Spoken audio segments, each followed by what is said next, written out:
and Texas manager Chris Woodward, good enough to take some time with us here on Pregame Spread. Chris, good to see you. Thanks for the visit. Absolutely, no problem. Hey, you guys are surging. Good things happening down there in Arlington. Kind of what you envisioned, I guess, on opening day, but it took a little while for guys like Seager and Simeon to get comfortable in their new digs. Is that what it was all about, just taking a little time to assimilate before they turned into themselves again? Yeah, I mean, listen, those two guys are the least of our worries. I think that, both those guys are so consistent in what they do every day, how they prepare. They've had a track record of success, so I knew they would definitely come around, and, man, it's fun to watch when they're both cranking the ball. But, yeah, I knew the group itself. It's a new group. We brought a lot of new players in, so it takes a little time to build that, chemistry, that camaraderie. But, yeah, we're definitely playing good baseball. We're playing competitive. Just a little bit, a few things here and there to kind of get us over the hump. Corey's hot, clearly. 12 for his last 26. He's homered in 4 straight games. And you go back a long ways with him. I'm curious your perspective on his growth as a player. From the days you had him when you were coaching in L.A. to what he is now with you in Arlington. Yeah, no, it's been fun to watch, honestly. And I missed, obviously, the 3 years that we were apart. But just from a young kid, I think it was his first full year I had him.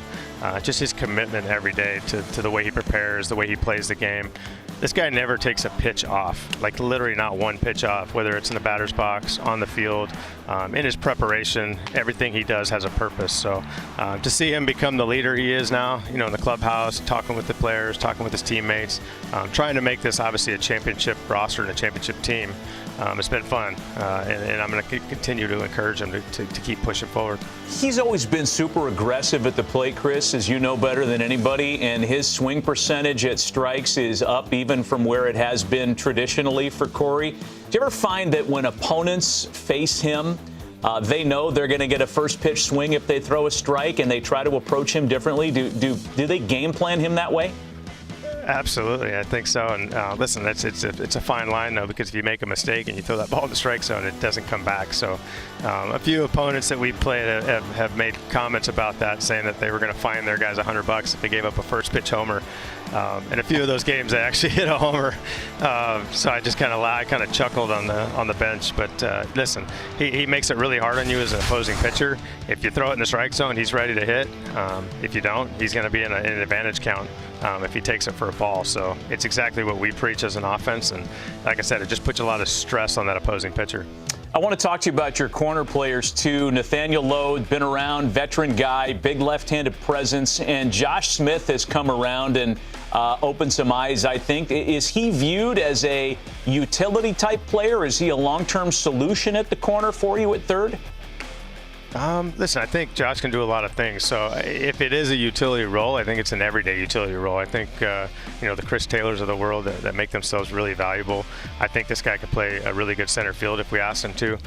He can obviously play the middle of the field. Those are obviously taken right now. If something happens to Seager or Simeon, I have no problem putting him in one of those spots. But he's been awesome. His at-bat quality, he's a ball player. He's a winner.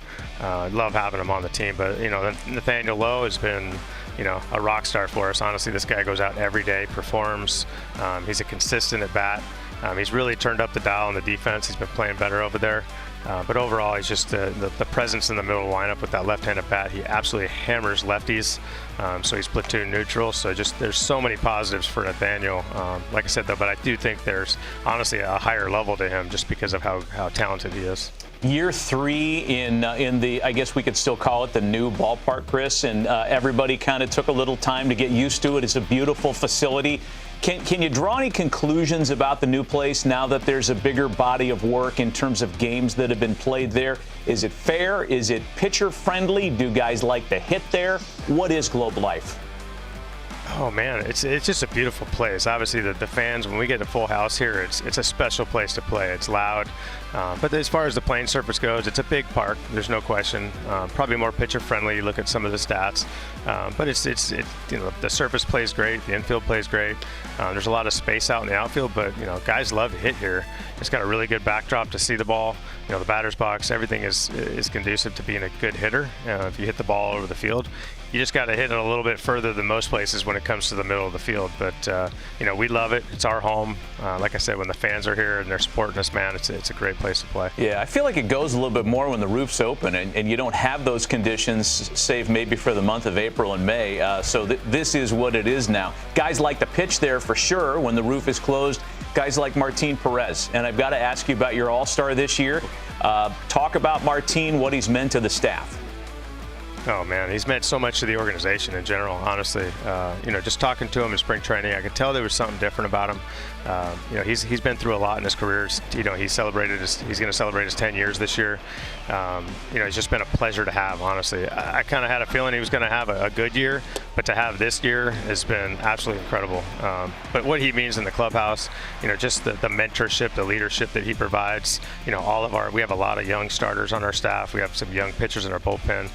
Just his conversations with those guys and talking to what he's been through in his career, but to dial it all in the way he has, what he's learned throughout his career, and put it all together this year has been phenomenal for us. This may be more of a Chris Young, like baseball executive question, but I'll ask you the same thing. You've always been regarded as a good communicator as a manager.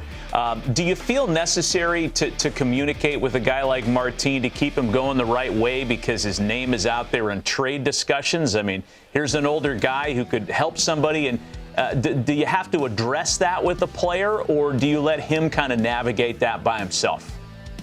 No, I think we do talk. I like to obviously communicate about those things to those guys. We had a conversation briefly yesterday about a similar issue, but listen, it's part of the game. I've had to deal with it the last 2 years. God forbid, hopefully we don't trade him. Obviously, I love having him here. He loves to be here. He wants to spend his, he told me he wants to stay here. So, what he's done for us, has been so invaluable to us as an organization. So, yeah, I mean, there are conversations that we definitely have, but, I hope it doesn't go any further than that, and I get to spend the rest of the year with him. Chris, we appreciate the insights, the time, the conversation today. Wish you the best moving forward the rest of this year. Congrats on a pretty good start to the year for your guys, and enjoy the All-Star break. I appreciate it, Matt. Thank you.